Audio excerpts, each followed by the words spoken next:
All right. Hello. How are you?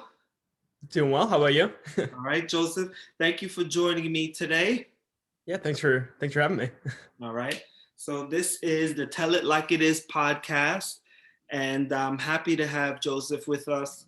Me and Joseph have had really great conversations in the past, and it's a no-brainer having Joseph on. Like that, we just have that good energy. I'm sure we'll have a great time today. How have you been doing? I've been doing all right. Yeah, we're neighbors, but unfortunately not neighbors at the moment. I'm down in Atlantic City where I grew up at this particular moment. But yeah, I've been pretty good. Luckily, I'm able to work remotely. So not as good as being in the lab, but we're all kind of adjusting and getting FaceTime with people um, over Zoom is better than nothing. So trying to How close did doing you our grow best. up to Atlantic City? So my dad worked in Atlantic City, and that's actually where my parents met. That's kind of the big industry around here in coastal South Jersey. So Is that like casino life or what? exactly, yep. So they were around through the 70s and 80s. Like 70s was when the casinos kind of were like saving the city. Like Atlantic City was in shambles, and yeah, the industry came in. Things were a lot better. But even to this day, it's not totally fixed. There's still some pretty big problems with the city and a lot of hardship that a lot of people go through there. But yeah, through all the years, there have been some like ups and downs. Like um, a big brand new casino came up in like 2012ish, and like my dad like switched to there, for example, from Resorts, which is like the oldest casino in the city. Um, so he's hopped around a bit with the booms and busts, but he's always worked there. So we grew up just outside of it, like 10 minutes away. So you were a casino kid? Yep, exactly. What was that like? Yeah. Well, I didn't go too much to the casinos, honestly, but it's just kind of like being in school. A lot of my friends, like their parents are dealers, and just kind of being in the atmosphere of it. And yeah, I guess I was never really into it, but my grandparents and my dad, play cards and know all the games, and we actually have a couple. He's a slot mechanic, so we have a couple of slot machines down in the basement here where I'm staying right now. Do they work? No. They do. Yep. He's kept them in shape since when he got them in the 90s or whatever. That's fun. Yeah. Fun. Oh, so you had a recent loss in the family? Yeah, it's been a little tough through it, and not because of COVID, interestingly, but it's made it tougher that it's during COVID.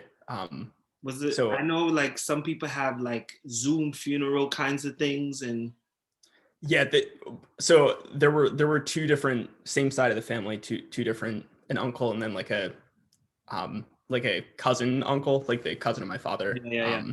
But yeah, both passed away just over the past like 5 or 6 months, unfortunately.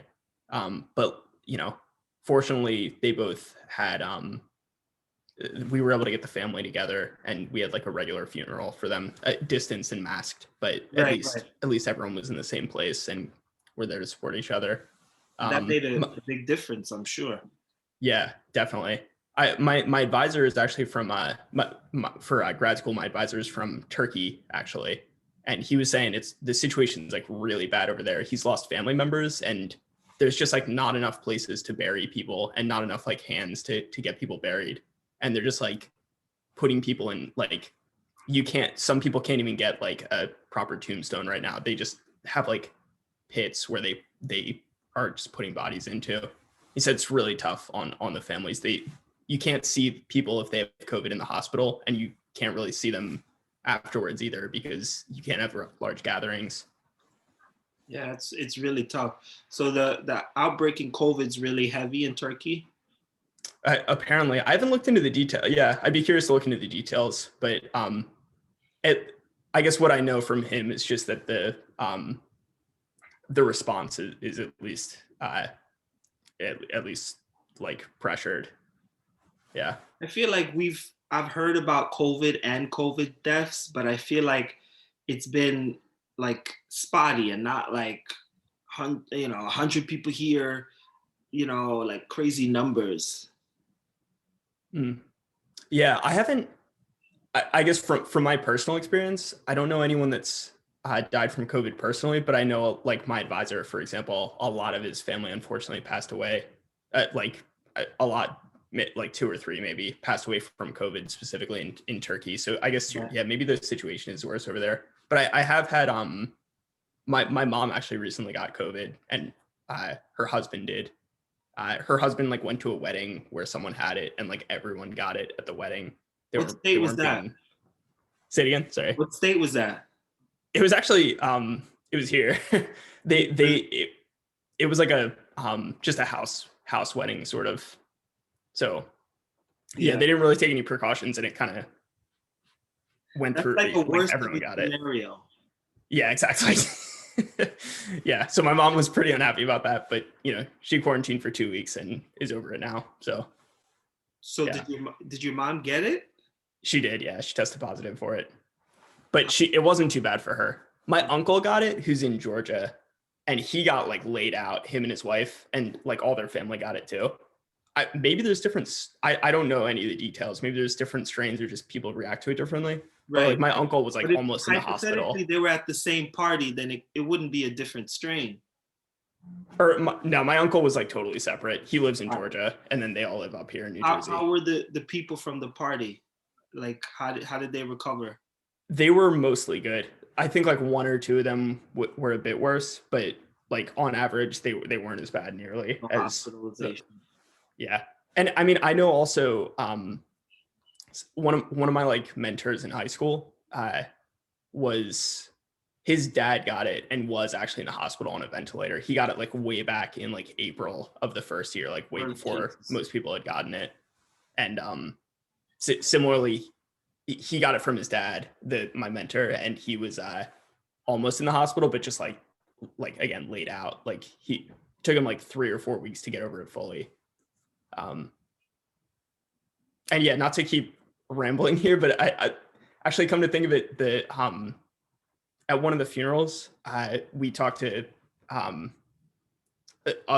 the wife of the guy that passed away, and then her kids all got it. So like my dad's cousin-in-law sort of, and then his niece and nephew, and she actually, they all like recovered, but she had like pneumonia from it, like a problem with her lungs that persisted for like 2 months afterwards. So Um, COVID, the weakened the lungs, and then they got um, pneumonia. yeah, or something like that, or maybe from coughing so much. I'm not sure the medical details, but Yeah. No, I mean, a part of what I envision the podcast will be is that at some point it'll be like a time capsule, you know, mm, because like we're living through something here. You're going to school while taking care of a sick family member. So it kind of benefits you that you had the option to go remote. yeah, seriously, yeah, it's crazy. Yeah, it never before would we have thought it possible, right? That I would be able to just like without taking off like for a month or two, I'm just able to like come down here and as if it's normal. Yeah, so there's been a lot of those kinds of things where if this was a regular year, you would have maybe taken the semester off or, dropped a class or, whatever, you know. My next door neighbor, she drove to Colorado and she's like working from Colorado. Her spouse needed to get his papers done. So he stayed home. So he got the quiet time to focus on papers.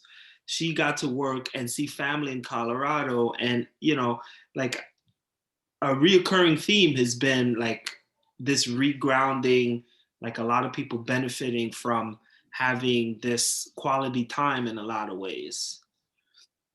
Yeah. So we have the downside, the deaths and the illness, but the upside is this quality time and this regrounding and getting back to like I've heard very few people who said like, oh, COVID's been terrible, I've been stuck at home with my family, or I've had too many family dinners, or, X, Y, and Z. It's all been this like, oh, COVID's great. Yeah, I miss going out and this and that. But, I'm sorry for the people COVID has definitely been, I think that's a sign that we were too busy.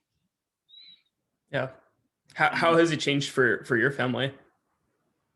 How has it changed? I mean, I think, the kids basically, they're home, and, kids have play dates. So their play dates have been like, they see us as much as they would have.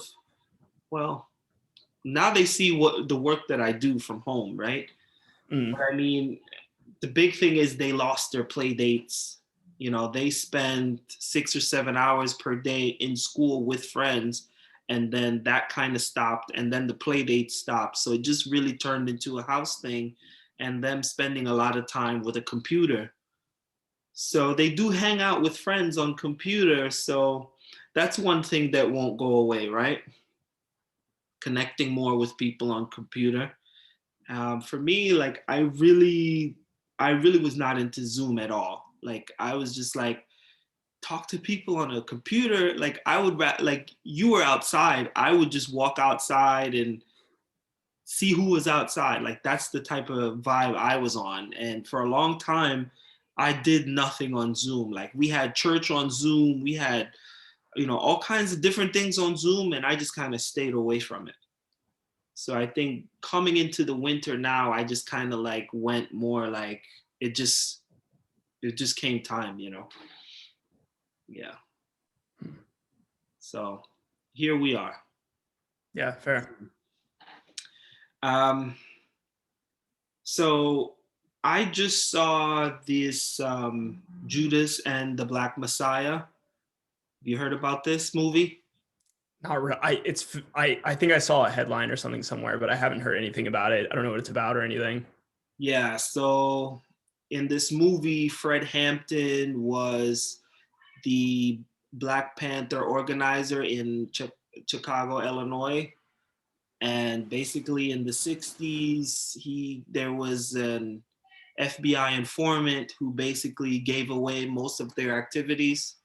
And it's a story about, the FBI using this guy, and, J. Edgar Hoover pulling the strings on the FBI, and the FBI pulling the strings on this informant to play this tactical game with the Black Panthers, who were trying to help their community pull itself up by the bootstraps, for lack of, So, yeah, so long story short, by the end of the movie, the informant gives up the information to get the leader killed.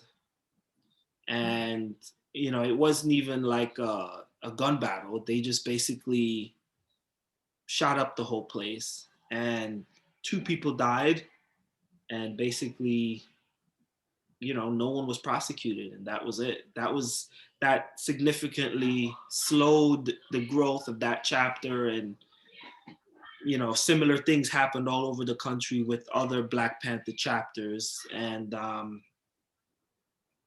yeah, it just happened. So the informant continued working after that, and he got businesses, cash.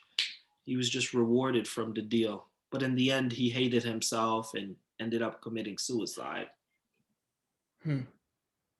Man, how I feel like I know this like backstory here. How old was Fred Hampton? It's like 21. Yeah, dang, that's so crazy. My goodness. Yeah, so I think that movie, obviously we're in the middle of pandemic, but that movie, I think it's gonna have a big impact.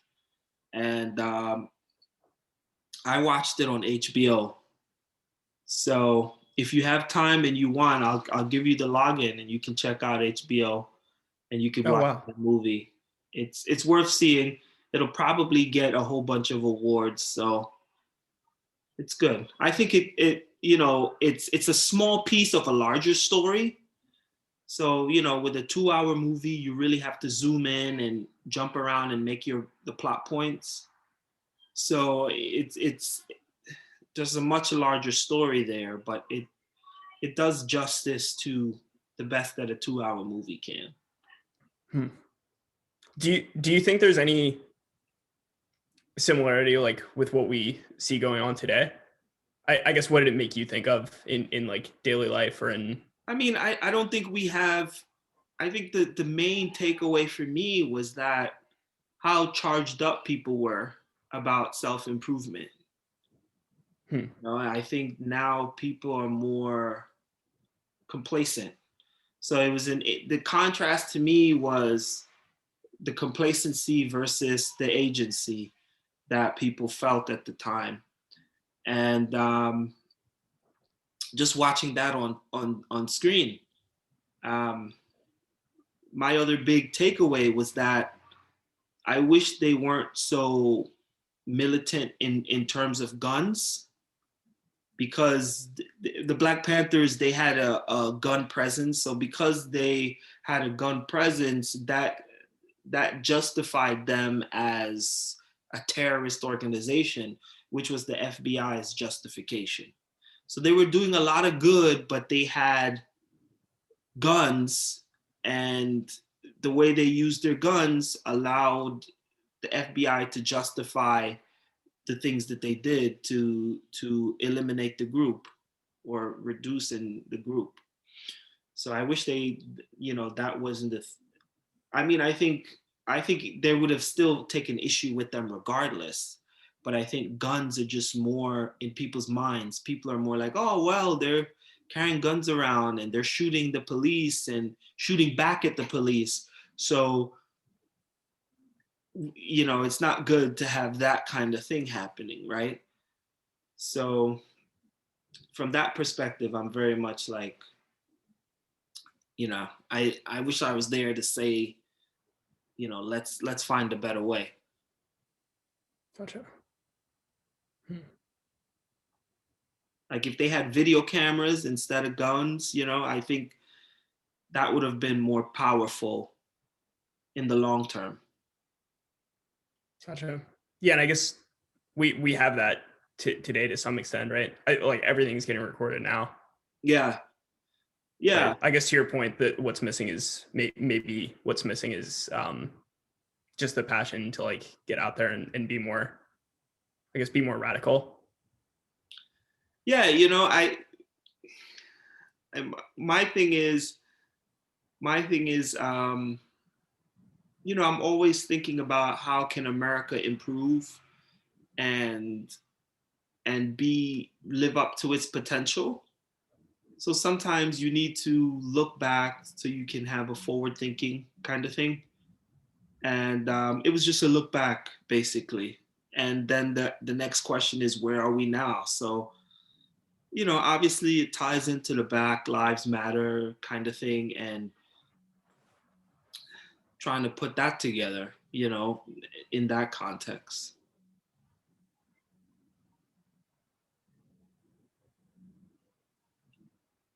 So I know it's a little heavy, so we'll jump around. Maybe we'll probably come back to that.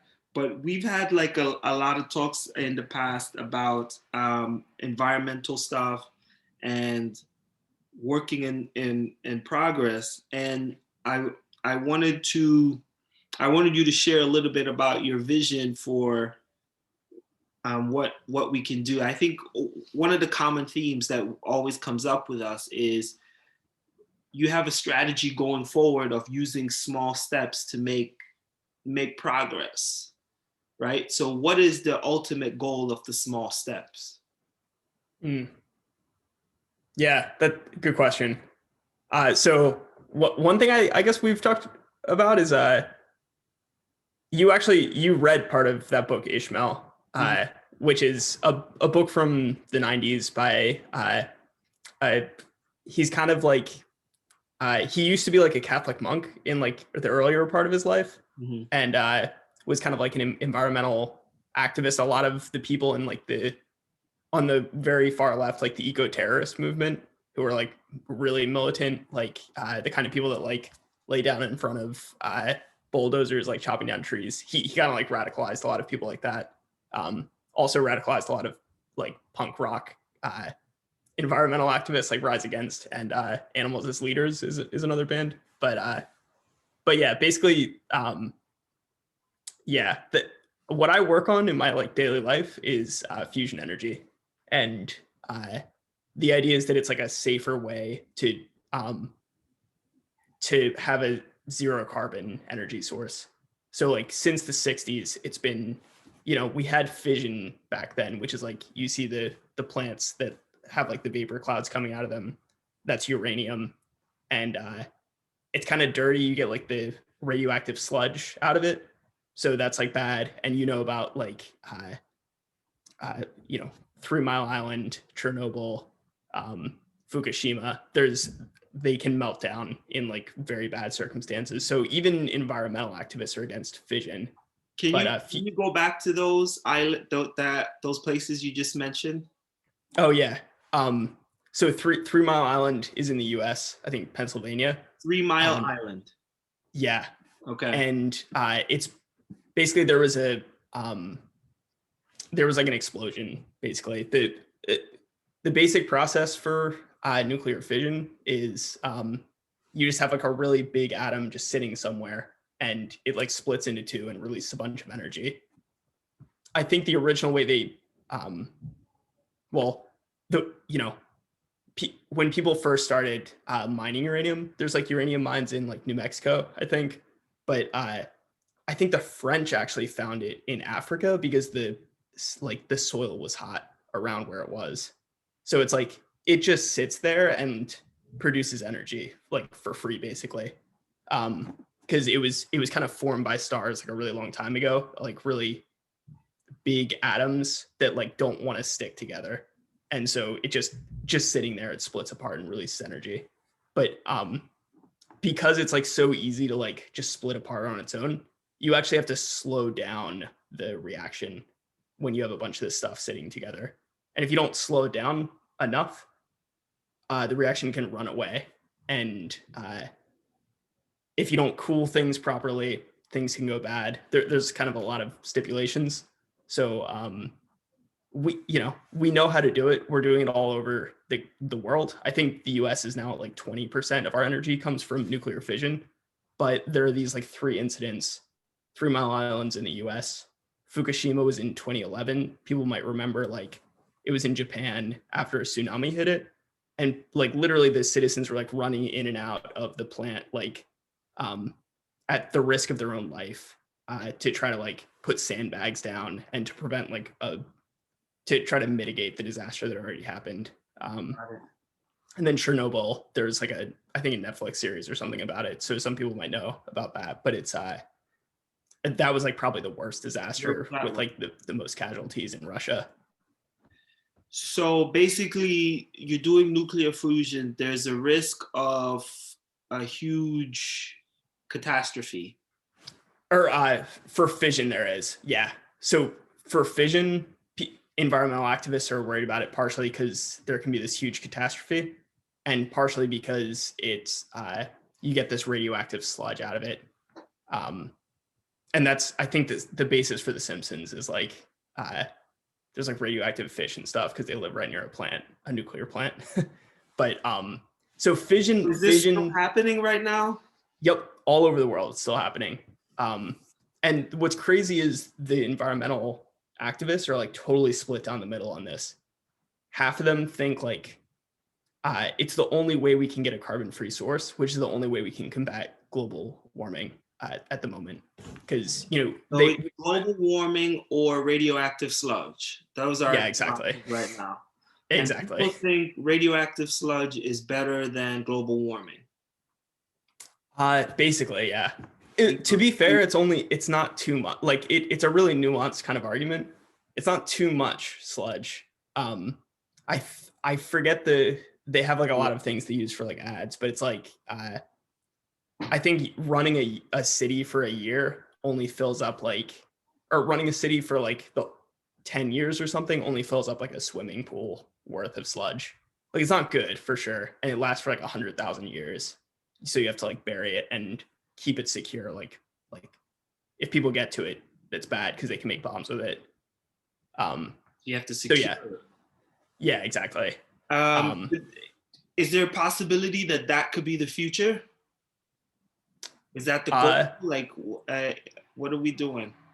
It's kind of the present right now. I mean, that's like what we got. Like New Jersey, for example, has like a vision for how we get to. We want to have carbon-free electricity by 2050, and right now, 20% of that is like blocked out. If we don't have nuclear, we won't be able to accomplish it. Because like solar and wind are awesome, and definitely we're not at the point like they're still like useful, but the closer you are to like using 100% wind and solar, the more you need like baseload power, like nuclear or fossil fuel infrastructure. So like the New Jersey's energy master plan we actually have to build new natural gas infrastructure starting in 2030 to supplement the wind and solar that's coming up. And as electric vehicles come onto the grid, it gets harder and harder because of that kind of stuff. So like all that to say, New Jersey's like really counting on nuclear. They're even like New Jersey taxes include $900 million going to subsidize the nuclear plants to keep them alive because of their value for carbon-free energy. So you stand behind nuclear fusion. So yeah, nuclear fusion is like totally different. It's a perfect energy source. It's literally like you take water and the water is the energy. And the only problem is it doesn't work. Like it's really, really hard to do because you're taking like two little atoms and you have to like put them together to make the energy.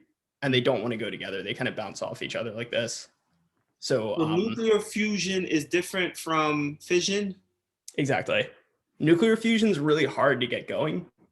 And because of that, it's inherently safe as well. Like you can't have a runaway reaction because the runaway is just because like it's so easy to do fission. It's just a big thing splitting apart on its own. With So fusion, you have to put it in the power. What's going on with the nuclear fusion? Yeah. So nuclear fusion doesn't like we don't have a reactor that works yet for nuclear fusion. We have fused element. Like it's pretty easy to make fusion happen nowadays.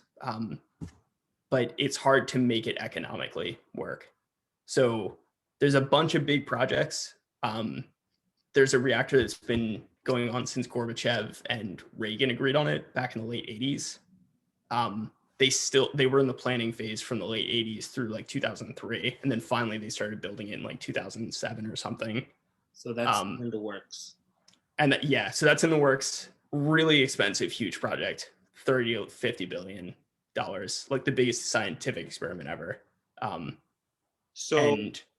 In 20 years, you think we will be using more fission, solar, wind, and will we be off the need for fossil? I'm certainly not an expert, but from what I know, my guess is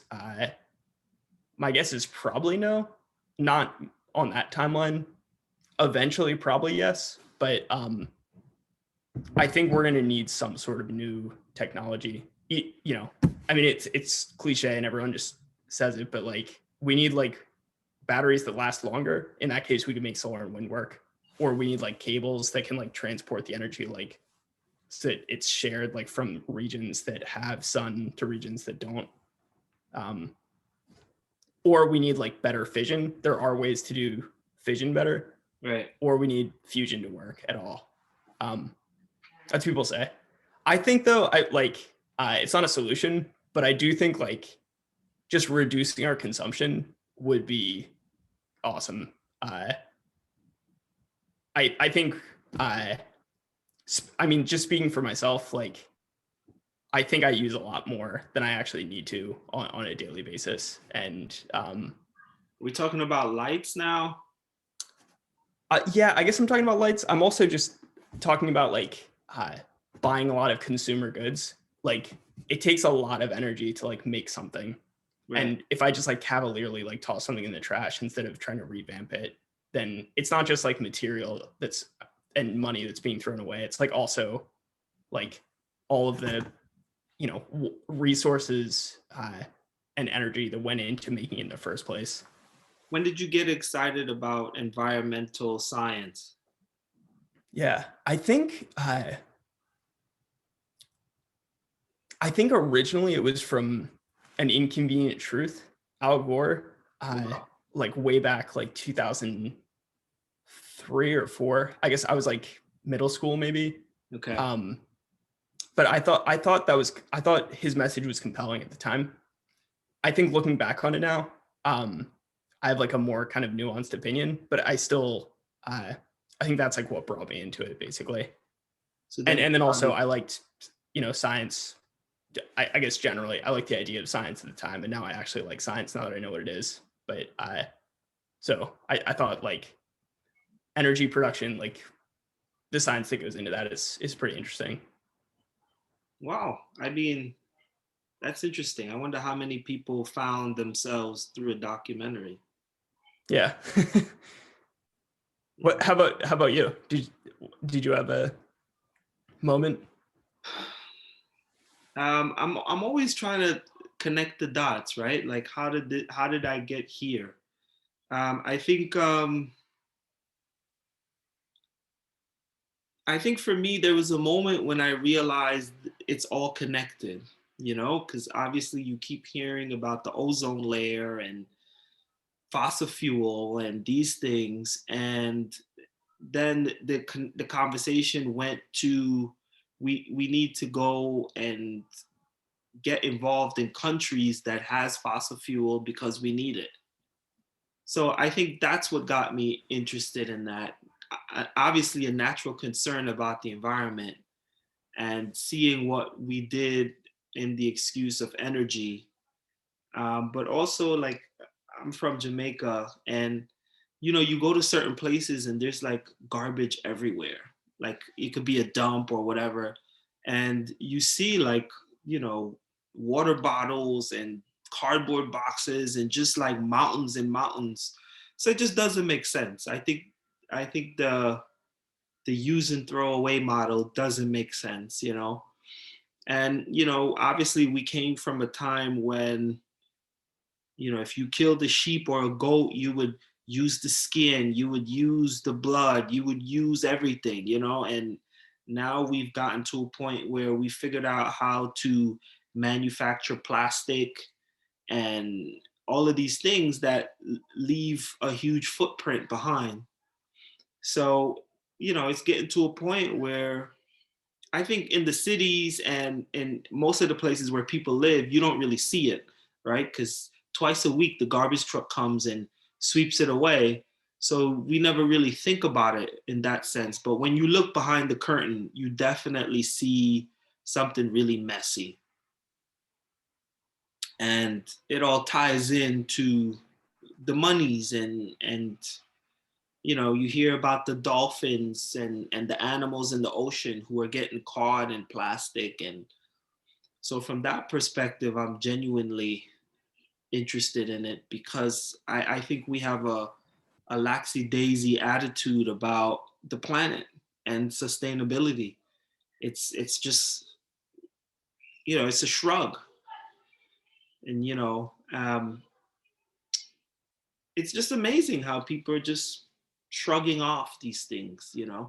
When you work in an office, you go through reams of paper, like you print out a 40-page report and they're like, oh, page 26 is missing, and you just like throw it away. And it hurts. Like I'm like, we're throwing away, like you just print it. Or it could be something like you for a meeting, 40 people come to a meeting and you print out 10 pages each. And after the meeting, you just throw it away.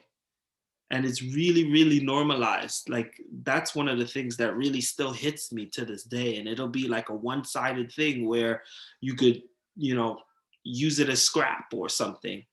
And it's hard to work in an office and not feel bad about the amount of paper that gets wasted. It's it's ridiculous. Yeah, and I guess yeah, it's interesting. I think the other this is kind of a high level point, but I feel like I my original instinct was like we need fusion energy and that would like solve things. Or like I was also interested for a time in like there's down here there's like a really nice municipal utility authority, the people that like take out trash and stuff, and they're like really on the forefront of things down by Atlantic City. And they were interested in a plasma incinerator where like it's like there's regular trash incinerators which are heavily debated in like Camden and Newark, for example. And they're debated because they like half the like with fission, half the environmentalists love them because you're taking trash and you're not putting it all into a pile, you're like incinerating it. But then the other half say like you're incinerating it in Camden and Newark that already have like really bad air pollution, and it's literally putting trash into the air. So yeah, I feel like one thing for me is like often we think like, oh, we're like wasting all this stuff, and like my first thought as a like technologist is like, hey, let's like try to throw another solution at it. Maybe instead of like throwing the paper out, we can like transform it into something else. But like every time it's just like a rule of physics that anytime you do something, you like lose some energy. It like the second law of thermodynamics is you're always increasing entropy. So every time you like add energy to something, you're like creating more disorder elsewhere. So yeah, I feel like going back to like the original question of like, or thinking about like my own arc through it, I feel like I used to think we need like solutions so that people can do whatever they want. Like I can just like throw out whatever I want and like science will fix it. And now I'm thinking more just like, I don't know if we need technology for that. Maybe I should just stop throwing stuff out to your point. Yeah, I think so. The weird underlying thing here that we're talking about is we just, you know, we only focus on profits, right? Amazon is making so much profits. So no one ever said, like me, I have like 15 Amazon boxes downstairs. And when you could, if you order a new pencil, they're going to deliver it in a box. And if you order 10 items separately, now with Amazon Prime, there is, take your time. Sorry, yeah, just plugging my computer in. So now with Amazon Prime, you know, people ordering 10 different things on 10 different days, and Amazon's like shipping, cardboard box. And once a week, if you look outside, there's all these little mountains of cardboard boxes up and down like every house. So it's just normal, right? And because Amazon is making so many profits, they're not trying to stop. So the problem is you have these companies, like let's say I work for Merrill Lynch, right? Every time Merrill Lynch does a mortgage, they whip up these contracts that are like 300 pages, and you sign wherever you sign, and I'm sure they keep it for like 10, 15, whatever amount of years, but at some point it becomes garbage, right? My point is, because they're making so much profit, no one ever says, let's stop using all this paper, because it doesn't affect their bottom line, right? We get so much junk mail, new credit card, new this, some foolishness. Most of it I don't even open. And because that company has an advertising budget, they just spend that money. And because they're profitable, it's not an issue. So the real problem here is that the I think you know the words for this better than I do. Like there should be a cost budget for all of these paper, for all of these cardboards. That's not just the amount that you paid for it to get it from someone who cut down a tree in the Amazon, because they're just going to keep cutting, and you keep, you know, if you pay $10 for a ream of paper, that's not the real value of it, right? Like, and it's just keep happening, and we all do it, you know. I throw away so much stuff that it's just like, what do? Your kid goes to school, you buy the book, and they use the books like this thick, and they write their answers, and by June that book's in the garbage. And even if you keep it, you can only keep them for so long. So, and it's happening all over the world. It's very intense to, like, when you really think about it. Yeah, I think as one small note there, do you know Terracycle by any chance? It's a company in Trenton. Mm-hmm. Terracycle is trying to do this, like, I think they're partnering with Haagen-Dazs. I forget where they're at with it. They launched it in Europe, and then they were trying to launch it here. But it's like, instead of doing ice cream in like a cardboard, they would do it in like a metal container, and you would like send that back. Like if you wanted more ice cream, you would send it back to the factory or whatever. That's what they do with milk. Pepsi used to do that a lot. And I mean, theoretically, they're doing it now with plastic. I think that's how everything should be. If you buy a sheet set, it comes with paper inside, there's a plastic, but you throw it in the garbage. Everything should be I think the sustainable answer is everything like should have a recycle value and not like a nickel. It needs to be like $1. So like if you go shopping to Costco and you come back home with all these boxes, if every 2 weeks they take them back and you get like $60 back, you'd see everyone, there would be nothing to recycle or throw away. You'd just be like, if you saw someone throwing it away, you'd quickly take it back to the store to get that $1. Yeah. Yeah. And I guess on that note, so I think you were kind of alluding earlier that I've also worked on like carbon pricing is like a big thing that I spent like 3 years on, like 20 to 30 hours a week. It was like a part-time job almost. And the basic idea is like a carbon price is every time you turn on the lights, you're using energy. That energy had to be produced by fossil fuels in most cases, or in like the large percentage of our grid in New Jersey, for example. And so there's like you're releasing carbon that causes global warming. So there should be a cost to that, similarly to how there should be a cost to like a larger cost than just the like profit motive for cutting down a ton of trees to your example. But yeah, the basic idea would be the same. You turn on the lights, you're using electricity. There should be like a higher price than just how much it costs to actually produce the electricity. There's also a cost in the future to like polluting the air, and especially to polluting like local communities that have the power plants in them and already are like burdened by trash incinerators and a bunch of other stuff too. But yeah, I will say that I think a lot of people don't think that that's, well, I guess one, they don't think it's enough, and I think you've mentioned this point too, that what we need might be like more of a mindset shift, or even just like just stop building new fossil fuel infrastructure, period. So in some ways, maybe it's not enough, and in other ways too, it might not be.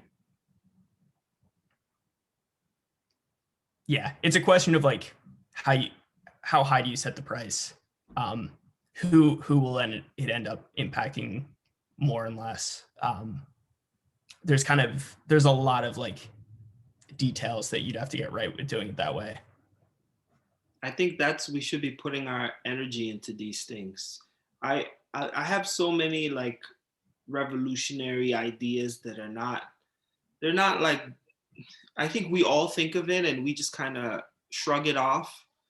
And it's everything leads to everything else, right? Like if you ask me, I'm really passionate about the Amazon. I really am. But I don't walk around making a big deal about it, because like there's so many things going on at the same time that's just like, but the environment is definitely like a serious thing that we should take seriously. Yeah. I fundamentally believe that we should try to live the way the ancestors did, you know like 3,000 years ago. I know it sounds weird, but not saying get rid of your electricity, but just use it with a sense of conservation and really care. You know, we have like so much more than we ever had 100 years ago or 200 years ago, and now it's like willy-nilly. You know, it's just no one even most people don't think about it. So Yeah. I'm excited about the Teslas and the fusion and the fission and all of these things that's happening now, because you know the documentaries and the future generations getting involved in it, it's I think it does make a fundamental difference. Yeah. Yeah. I think yeah. I mean, there's even I forget what the book's called right now. Oh, Sapiens is like, it was like a really popular book in like 2019. Did you hear this book? You know, It's to me, it's kind of like a rehash of Ishmael. Basically, in the 90s, there's this book Ishmael, and it was like one of the tenets was it's not just like the past like couple thousand years. It's actually like since we had agriculture, so like 10,000 years ago, is like when we started basically just trying to control everything around us instead of just like foraging from the land and taking what was there. And moreover, like before, we were kind of trying to make everything more suitable for everyone, like trying to like eliminate animals that aren't chickens, trying to like weed our garden, like that kind of idea of just like having control over everything. Yeah, they're basically thinking just the real problem dates like way back to when we chose to try to control our own destiny. But that's getting kind of very high level. But yeah, I don't know. I think probably over my life I've been heading in that direction mentally. That like, yeah. I mean, I work on fusion. I think the true solution moving forward is probably nuance. But I think I'm with you in thinking we definitely gotta cut back usage. It's also, it's not just like between the past and now. It's also if you look at like US usage versus like India or China, like clearly we're using more than we need because there are like millions, billions of people using like way less than we are. But yeah, you go to like a fast food restaurant and it comes in a box, right? Even if you're dining in, they give you a box. So like how many Big Mac boxes have this is Big Mac making like for dining? Like I understand takeout, all right, you're taking it out, keep it in the box because that makes sense. But I'm talking about dining. You go to a place like McDonald's, and let's say there's 1 million burgers served this year or this month, who knows, and they're all given in this little box. So this box it's only in the box for about 60 seconds, right? They put it in the box, they serve it to you, you take it out the box, you eat it. Now this box is garbage. Like those are the real things that we could like fix in 10 seconds. Big Macs no longer come in a box. And I'm sure it would like be a headline somewhere, but that's an example of us taking it seriously, you know? yeah. I mean, I guess two things. For my gut reaction, I think to that kind of argument is always like the stupid or like naive, I guess, scientists would say like, oh, you have to actually just look at like where the bottlenecks are, like where the biggest problem is, and maybe the biggest problem isn't paper, it's like something else. So it makes sense to do something else. But to your point, I think if you actually look into the details, the paper is a big, like everything is actually a bigger problem than we realize it is. And then B, I think it's just a mentality too. Like if you have a mindset that I can throw out this Big Mac, but like I literally take it from them. I take the sandwich out and I throw it out. That's like not the right mentality to take into the rest of life. But yeah, and it's just normal. It's I don't want to keep going on it, but it's like yeah. like those things I know it and it bothers me, but like I don't want to be this weirdo who goes around saying this all the time and like I'm trying to make a campaign out of it, like, but it's really that bad. Like we should all care, but people would look at you like, Yeah. you Yeah, know. I carry around a spoon from home with me, and like I'll say like hold the spoon, and I'll just like eat ice cream, for example, like that. It's not really doing much, but I guess it just makes me think about it more. So Yeah, maybe it's a step in the right those direction. little things. Those little things. Like when you go to those Asian restaurants, they have the when you go to a fancy Asian restaurant, they have chopsticks that are yours. And do you know this? And when you come, like if you have a relationship with this restaurant, they have these special chopsticks that are yours. So Oh, when you really? come back the next day, like you use those chopsticks again. And Wow. it's like a special thing. And I know if people who eat Asian food more than me, they know this, but it's like a thing. So yeah, there's all these different reusable examples like that we could definitely like point out forever, you know. We Yeah. have so And much. sorry, I was gonna say, and the other thing is like it doesn't have to be like a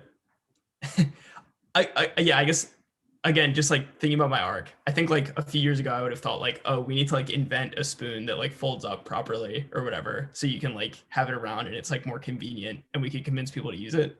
But like just grab a spoon from like your kitchen. Like everyone has extra spoons. Like it's not something you have to like invent. It's not hard. It's like it's weird that we're like not doing the reusable stuff. It's not like a problem that needs to be solved. It's like we are the problem kind of, or I am the problem at least.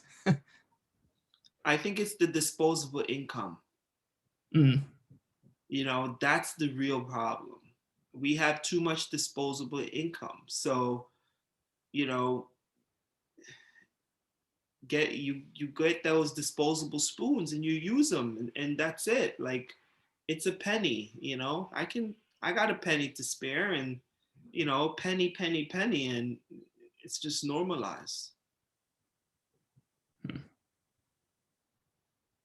Um, I don't think I could probably do it justice now, but you had said something about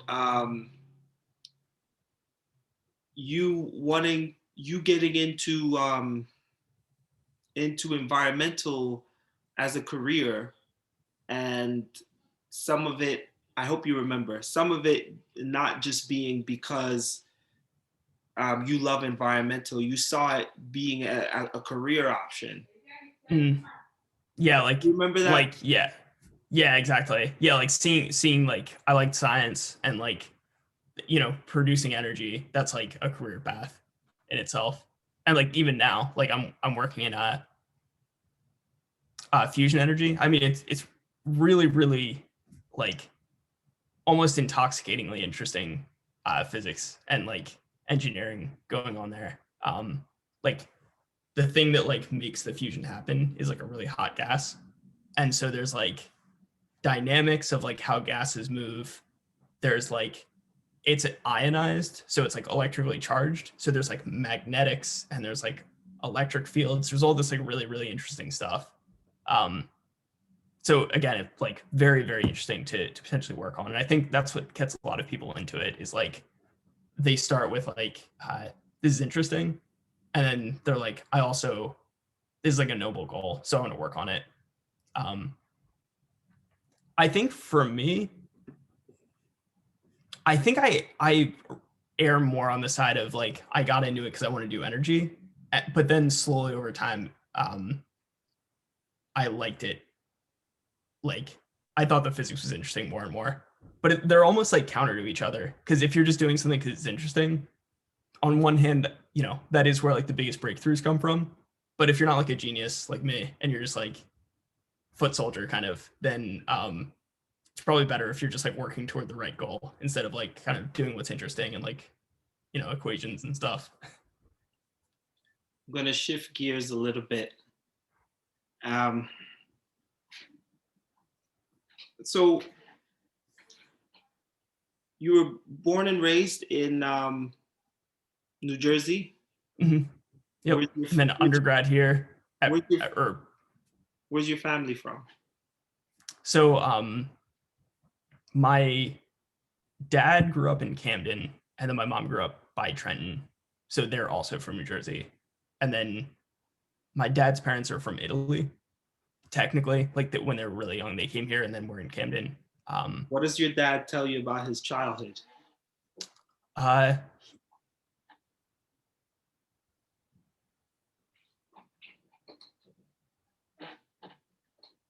I guess there was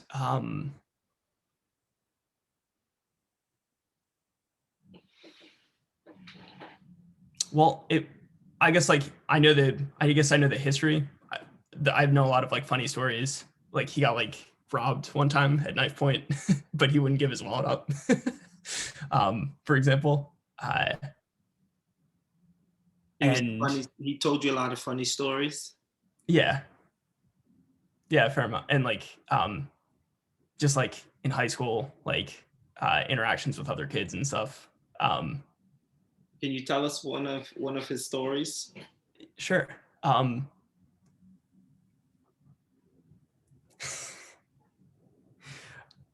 Like one time, someone offered him ecstasy at his locker, and he was like, "Here, you're gonna split it with me, right?" And my dad was like, "Oh, I don't know, I guess so." And he kind of talked him into it. And he went to like, he was like, "We'll split it halfway." And so the guy went to like cut it in half, and one piece like shot away, and the guy was like, "Oh, that was your piece." And then the guy took his own, and then my dad was like, "Thankfully, didn't try ecstasy that time." That is a funny story. In the middle of high school, that'd have been an interesting day. Yeah, fair. How about you? Where did your parents grew up in Jamaica or? Yeah, real Jamaica. I think a part of what I want to access is, I think people are complex and simple at the same time, and I think we all get to a point where we're talking about these big things, and I think there's so much interesting with the average person, the average things like their high school story or their middle school life or just, and I think at some point it kind of fades away and we just become our profession, or we just become, you know what I mean? Like the person fades away and we kind of become more like you can interact with someone for a long time and never know the person. Yeah. Um, Yeah, I mean, going off on a little bit of a tangent, I gotta say it's been uh I've been here for like just 2 weeks now, like moved down to stay at my dad's, but yeah, gotten to know him a lot better just over 2 weeks. We don't have like extended periods like that where it's like just to hang out. I think when I do spend a lot of time with family, it's mostly to like with my niece and nephew, and we end up like it's really good to bond with them, and I'm really fortunate to get to spend time with them. But a lot of it's just like logistical, like making sure that they're getting taken care of and stuff like that. Um, are your parents still together? no, yeah, Uh, uh, they separated in like 2010 or 2009. So how old were you at that point? I guess I was fifth, like, or I mean, it started when I was young, but probably like 12 was when like they started the process for separating. What do you mean started when you were young? Like living apart and stuff. Okay. Yeah. Yeah. So I mostly like stay with my mom, but I mean, really blessed that they're still like friendly today. And throughout the process, it was rocky, but like they were never like, it was never like someone left and like was gone. Like my dad was always around. So What's your sibling count? How many? two, me and my sister. And your sister is older or younger? She's older. Yep. So she has a husband, lives out in New Mexico. She actually was in the Air Force and retired already. She's like a civilian, kind of doing the same job. But Finished 20 years, or she just? no, just let's see. So she went to the Air Force Academy, Yeah. which is like how you become an one of the ways to become an officer in the Air Force. Yeah. and she graduated in 2012, and she just got out 2020. So she was 8 years, I guess. Nice. Plus 8 years plus 4 at the academy, which don't count. But Yeah. I tell kids that's a good way to go. yeah, yeah, for sure. Although, yeah, I I guess it depends on what you. So her husband, for example, was right out of high school. He went in the Navy, and um, the recruiters are kind of vicious. They try to get you into the worst things. So there was like $100 bonus if you go onto a sub, and the recruiters really pushed it. Like a submarine's like the way to go. You'll see the world, right? Subs suck, and he really, I mean, he's like scarred to this day from it. It was a really bad experience. So, you know, he was just enlisted right out of high school, like 17, 18, 6 years. And it was just like, you know, being like close quarters, like you could always be on call to be doing stuff. People are just like running by your bed. So like 18 hours a day, basically he's working, doing like really annoying stuff. Like everything has to be spotless. So you're just like constantly cleaning, getting everything to like a perfect point, but like not really seeing progress forward, just seeing like maintenance sort of. Yeah. But Wow. yeah, but my sister is the Air Force. They call that the chair force. And she's like especially cheerful with how she spends her time. So she Sounds like they're at two extremes. Yeah, exactly. They really are. Wow. But I mean, even her though, she's kind of fed up with being in a uniform all the time, that kind of stuff. So that's why she ultimately left like semi early. Yeah, no, one of my best friends, he went in, and I've been meaning to catch up with him a little more, but he recently posted something like they just passed it, a new regulation, so now you can have your hair braided a certain way, and it was like, oh, good news. And I was just like, you know, those are Yeah. the kinds of things that they're celebrating, and it is what it is. You have to keep things organized. Yeah. Yeah, I certainly didn't go deep, but I was very, very seriously considering going to the military throughout childhood. And then even into college, I did ROTC for a couple of years. But yeah, I don't know.